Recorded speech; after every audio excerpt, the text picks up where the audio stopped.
कहानी आती है 2011 की मेरे भाई।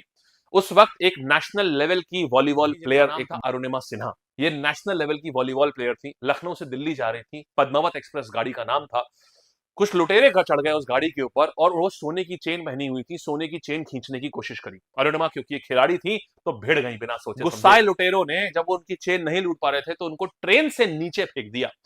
किस्मत इतनी खराब थी कि जैसे ही वो गिरी, दूसरे ट्रैक से एक और ट्रेन आ रही थी और वो ट्रेन उनके पैर के ऊपर से गुजर गई। पूरी रात कटी हुई टांग के साथ ट्रैक पर पड़ी रही। अरुणिमा खुद बताती है कि उस रात उनके ऊपर से 49 ट्रेनें गुजरी थी। चूहे उनके घाव को कुतर रहे थे, वो हिल भी नहीं पा रही थी। सुबह जब गांव वालों ने देखा तब उन्हें अस्पताल पहुंचाया। उनकी जान बचाने के लिए डॉक्टरों ने उनका बायां पैर काटना पड़ा उनका। अब सुनिए, जब वो अस्पताल में थी तो मीडिया में अलग अलग बातें होने लगी। किसी ने उनके पास बोला कि उनके पास टिकट नहीं था इसलिए कूद गई, किसी ने कहा उन्होंने आत्महत्या करी, दुनिया भर की बातें होने लगी। अरुणिमा बिस्तर पर लेटी लेटी जब ये सब सुन रही थी तो उन्होंने तो लोग उनके ऊपर तरस खा रहे थे।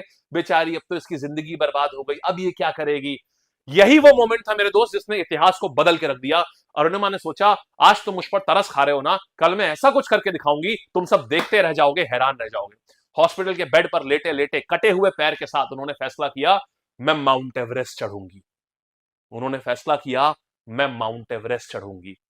अब सुनिए, जब वो ठीक हो गई तो वो बछेंद्री पाल इनके पास गई और उनकी हालत देखकर बछेंद्री पाल की आंखों में आंसू आ गए। उन्होंने एक बात कही जो बड़ी मशहूर है, अरुणिमा, तूने ऐसी हालत में एवरेस्ट चढ़ने का फैसला कर लिया है, तू तो एवरेस्ट चढ़ चुकी है, अब तो बस दुनिया को तारीख पता चलना बाकी है। तूने सोच लिया ना, तो तू कर चुकी है ऑलरेडी।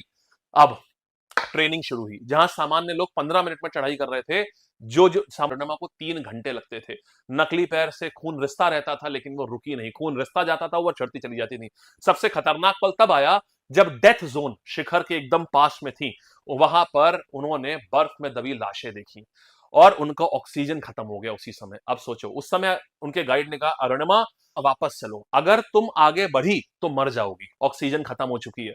अरुणिमा ने जवाब दिया, मैं अभी वापस गई तो जी कर भी क्या करूंगी, मुझे बस इतना ऑक्सीजन चाहिए कि मैं झंडा गाड़ सकूं, नीचे आने के बाद मर भी जाऊं तो कोई फर्क नहीं। मेरे भाई, 21 मई 2013 सुबह 10:55 पर वो दुनिया की सबसे ऊंची चोटी के ऊपर खड़ी हुई थी।